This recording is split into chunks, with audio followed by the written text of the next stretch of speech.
y'all doing today? I am good. How are you? I'm doing good. I'm so happy to talk to y'all. Same. Look, one of the first questions I have about this movie is, I love how your characters, like, they come from certain circumstances, right? But they haven't let their past or their setbacks actually define who they are as people. And I wanted to know for the both of you, how have you learned to take your setbacks and turn them into victories? Ooh, amen. That's a great question. He like, you gonna answer first? Yeah, right. I will. That's a great question. I will. Thank you for that question. I feel like as I get older, I can trust that it won't last forever, and that in that moment, try to glean whatever it is I can from it, as much as it may hurt, as much as it feels uncomfortable, to kind of just sit in it and see what I can learn from it. But that has only come with, time, where you go through so many different things and you're like, wow, I really made it through that. I was able to overcome that. I wish in that moment I would have seen that there's another side, right, if I just stick to it. So, yeah. I just think it's about highlighting the lessons in setbacks, to be fair. They can guide you as well, because the setbacks probably are the symptoms of other things. You might not be ready, something you need to learn, something you need to change. So I feel like I've always used setbacks to kind of be a guiding light, Yeah, right. I love that. But I mean, Yo-Yo had some dreams though, okay? She had something she needed to get done. And I want to know for both of y'all, like, what is a dream that you still have for yourself that you've yet to accomplish? We're going to manifest this right now. I love this. Like, ooh, you could come anytime. You want to go first? Oh. I'm there trying to hear yours. I'm like, what you got? Oh, I got what you in achieve now? Let me pull out my vision board. Okay, let's do it. For me, it is definitely, I love acting. I love being in front of the camera, but I want to, I have aspirations in the beauty field. And so for me, it would be launching my own line in the beauty field and becoming a boss, a CEO in that way. That is. Oh, we ain't gonna get a film again once you hit that 100 million. You know, man, we ain't gonna get a film one time. She gonna reread it. She doing more movies. Listen, at that point, then maybe I could even finance my own. I mean, hey, listen. I'd be like, John. I'll be cool to your part. Yeah. He be like, don't forget, we work well together. I support your dreams. Remember, I said that. I said it first. We got it on tape. Right. How about you? For me, more producing, being involved more behind the scenes, being one of the creative minds behind films that people love. Okay, so y'all gotta you gonna do the beauty thing. Then we're gonna use the money from the beauty thing with your production company. Okay, you see how we just did that? Exactly. Okay. It's an ecosystem. Okay. Hey, listen, I don't even live here. All right, I'll brick on it. Don't do it. No, we got it. Thank you. I love that. Okay, I can't wait for this line. Okay, let me know. I'm gonna let you I'm know. gonna be first in line. Thank you. But I mean, also too, you guys are hilarious in this movie. This movie was like really funny. Like, it's deep, but I was like, okay, give me some deep, make me think, but make me laugh at the same time. So what was one of your favorite scenes to film? Like, what was that scene that you just had to do so many takes because you were cracking up so much? Elevator. We had to do so many takes of the elevator. We did. That made it into the trailer or the teaser. Where Jamie's character Slick is singing and then I jump in. That was fun. I remember, when the community, come in and trash the lab. That was hilarious to me. I just like seeing the brother. Because they play Nuck If You Buck beforehand. Because they could only do it once. It had to be a one-take situation. Yeah, because they had to smash Spoiler alert. Sorry, guys. But before they pressed play, they blared Nuck If You Buck. And so we all came running over to the set like, hey, because if did they start going I went to put a bandana on the hoodie. Like, can we get in on the scene? Yeah. And so, they blared it. Everybody got all hype, and then they stopped the music and they said action, and they went. That's so disrespectful. I love it. Because Nuck If You Buck come on, you gotta have your moment. You just gotta get into it. Oh, we had it.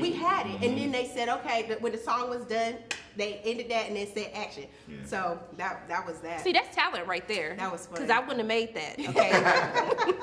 Look, I want to thank y'all so much. Thank you for manifesting with me. We speaking things into existence. I'm just thanking you for taking time out of your day to speak with me, and I'm sending so much love and light both your ways. I hope you have a Thank you great for your day. thoughtful questions. I be trying. We're gonna go to therapy now. How y'all doing? How you doing? Good. I'm doing good. I got some good laughs. Then I had to think. Oh, I like that. You have to move. I will gotta take sit it. with you. I will take it. I will here take for it. I will it. gladly take it. Well, one of the things that I really love about this film is, you know, if you look at our characters, you know, they kind of have these circumstances that society would say would, you know, kind of set their paths on like a bad trajectory, but they never let their circumstance define who they are and what they want to be. And I want to know for the both of you, how have you learned to take your setbacks and turn them into victories? Oh, that's a good question. Okay. That is. All right. I gotta come. She came I in like, love this. I mean, honestly, you know, I didn't. This is gonna tangent wildly, but like, you know, I didn't even get into film until I was in college, you know, undergrad. And the only reason I really got into film was because I got rejected from the major that I was applying to, you know. So I was an art. I wanted to do video game design. I was an art major, and I was trying to get into this design program. I distill the story into like a bite-sized piece, of course. But my portfolio, the program I was trying to get into, like my portfolio was like, it wasn't good enough. I mean, I didn't deserve to get into the program. It only took like 8 students. So like, I was an okay artist. I was an okay art student. So I was like, you know, I had to pivot from literally being, you know, rejected from like, you know, what I wanted to do in school. And so like, you know, I think that was very much like shaped the rest of like, you know, my life afterwards, you know, because I had just kind of been playing around with film, and it was like, you know, that setback was just enough inkling to say, oh, maybe I should try it, you know. And so Look where you at now. I don't know where That's I'm at they now, lost. you know? Look where you at now. How about you? When I graduated from law school with $100,000 in student debt, instead of practicing law, I drove out to LA on faith and landed in the William Morris mailroom to become an agent, which ultimately let me launch Macro to be able to be have a media company that could finance and produce projects and work with brilliant artists like Joel Taylor and Tony Rittmeyer to make a movie like this unapologetically. So, I love this. yeah. Y'all gave me goosebumps. Like, let me turn my setbacks into some victories, okay? I love these stories. I mean, you gotta know where people come from, because people think it's a certain path you have to take to find success, and it's not true. Yeah. So I appreciate y'all sharing that with me. I appreciate it. Appreciate the asking question. that. Yeah. But I mean, bringing this film to screen, there's so many different genres in this film. There's so many different nods to types of Black film. Like, how did you even come up with this idea, and how were you able to even put it on paper and bring it to our screens? You know, honestly, like, you know, we kind of built it out from like a thematic question of like, is there a difference between blame and responsibility? You know, but like the way we examined the question, you know, it's like dark things in the movie, but like we didn't want it to be a dark movie, you know, and so, you know, really that, you know, that mystery paradigm is like the spine of it, you know, this bootleg Scooby-Doo, you know, these detectives who have like no detective qualifications at all, who, you know, have to just circumstantially be the detectives, you know, be the ones on the scene to crack the case. I mean, I think like with that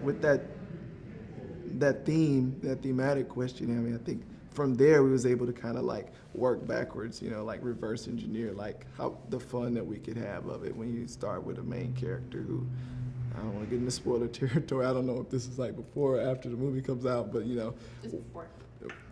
So, you know, working back from a main character who has, let's just, for simplicity's sake, an identity crisis.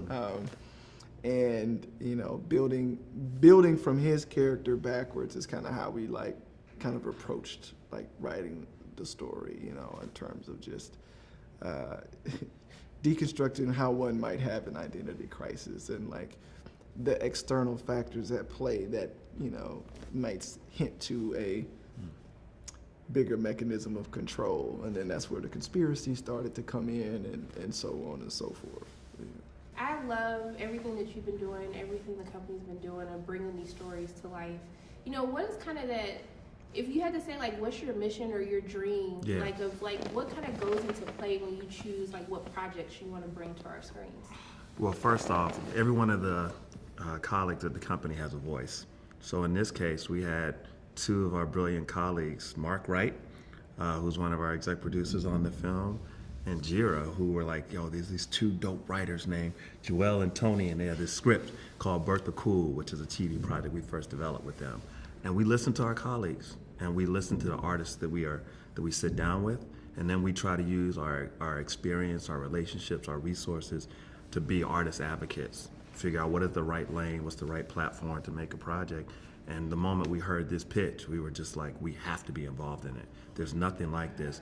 And let's do everything we can to provide the most creative type of deal to support these amazing filmmakers. And and that's where the experience and knowing who like the best partners are going to be for a project. In this case, we really thought it was Netflix, and they were amazing partners in it. And you could see they didn't cut corners, and we could see what happens when we are provided with resources, when a brilliant artist provided with resources. Anyway, that's we're real artist advocates. We love to sit down with and work with filmmakers that have a voice and a why and a uniqueness in how they're going to tell stories. And I think that all kind of plays into the special combination. And we also love to collaborate. You know, it takes a village, and there was an amazing village behind this film. And we all each one of us played our part. Look, I appreciate y'all so much. I appreciate you for this project and everything else you're going to bring to our screens. I'm just thanking you for taking time out of your day to speak with me, and I'm just sending love and light both your ways. Thank you for being interested in even talking to us. No, in the first place. of course. Yeah. Come on now. Look, I appreciate y'all so much. I hope Thank you for having us. Love your energy. Thank you so much. Thank you.